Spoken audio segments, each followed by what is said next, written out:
अब जो ये इंडेफिनिट टेंस है और कंटिन्यूअस टेंस है और परफेक्ट टेंस है और परफेक्ट कंटिन्यूअस टेंस है, इन चारों को ही हम एक एक बार अच्छे से समझ लेते हैं कि इनका आखिर मतलब है क्या। और यहाँ पर रटना मना है, आपको रटने नहीं है, समझना है सिर्फ कि आखिर इनका एक्चुअल मीनिंग है क्या। तो यहाँ पर देखिए, मैं आपको एक एक करके इन सब के बारे में बताऊंगा और एग्जाम्पल भी आपको दूंगा, जिससे कि आपका जो टॉपिक है वो बिल्कुल क्लियर हो जाए। अब देखिए कैसे। पहले हम देखेंगे इंडेफिनेट के बारे में। इंडेफिनेट का मतलब होता है जिसकी शुरुआत और अंत ना पता हो। आपको मुझे पता है ये समझ में नहीं आएगा ऐसे। पहले एग्जाम्पल देखिए, जैसे कि वह बोलता है, तो इसकी इंग्लिश बनेगी ही स्पीक्स।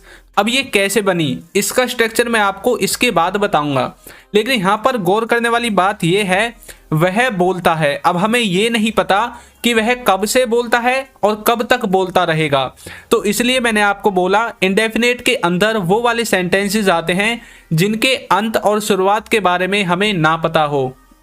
जैसे कि वह स्कूल जाता है, अब ये नहीं पता कि कब से स्कूल जाता है और कब तक जाता रहेगा। वह पढ़ता है, वह खेलता है, वह सोता है, सूर्य पूर्व दिशा से उगता है, तो ये नहीं पता कि कब से ये कार्य हो रहे हैं और कब तक होते रहेंगे।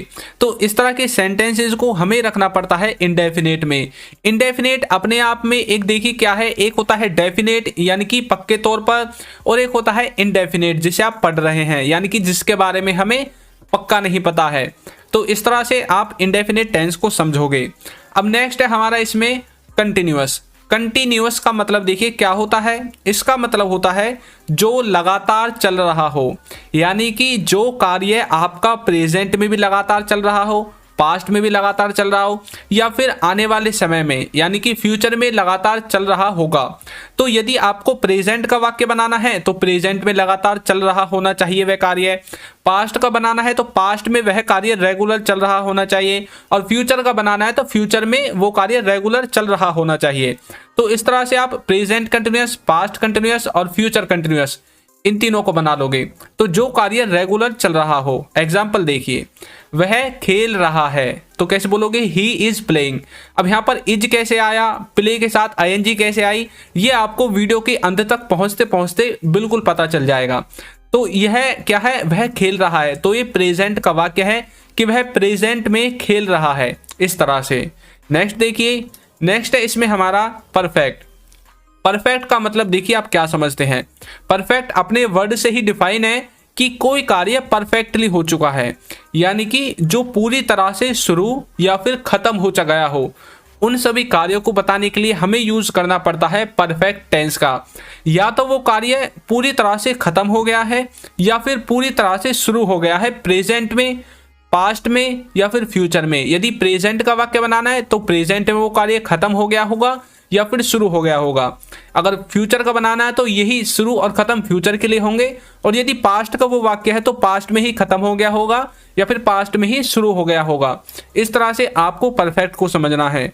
अब देखिए कैसे, वह खा चुका है, तो इसकी जो इंग्लिश है बनेगी ही हैज ईटन, वह खा चुका है, इस तरह से। तो वह खाने का कार्य खत्म कर चुका है, इस तरह से आप बोल सकते हैं। अब नेक्स्ट है हमारा परफेक्ट कंटिन्यूअस। इसका मतलब होता है परफेक्ट प्लस में कंटिन्यूअस, यानी कि इसमें परफेक्ट का कुछ भाग यूज होगा और कुछ कंटिन्यूअस टेंस का भाग यूज होगा, तभी तो मिलकर बना है परफेक्ट कंटिन्यूअस। यानी कि परफेक्टली पास्ट में या प्रेजेंट में शुरू भी हो चुका है और वो कंटिन्यूटी में भी है। जैसे कि वह सुबह से खेल रहा है, अब यहाँ पर क्या है, उसने ये कार्य पास्ट में यानी कि सुबह शुरू कर दिया और अब भी यह चल रहा है, कंटिन्यूअस में है। तो कैसे बोलोगे, he has been playing since morning. इस तरह से आप इसे समझोगे। तो यानी कि जब कोई कार्य पास्ट से शुरू हो या फिर प्रेजेंट से ही शुरू हो, यदि प्रेजेंट का वाक्य है, पास्ट का वाक्य है तो पास्ट से शुरू होगा और रेगुलर चल रहा है, तब आपको यूज करना है परफेक्ट कंटिन्यूअस का। तो आपको ये चारों चीजें अच्छे से समझ में आ गई हैं। अब हम बात करते हैं इनके स्ट्रक्चर के बारे में। तो देखिए इनके स्ट्रक्चर में आपको मैंने एक स्क्रीन पर दिखा दिया है, एक जो टेबल है, यहाँ पर पहला है स्ट्रक्चर और दूसरा है हेल्पिंग वर्ब।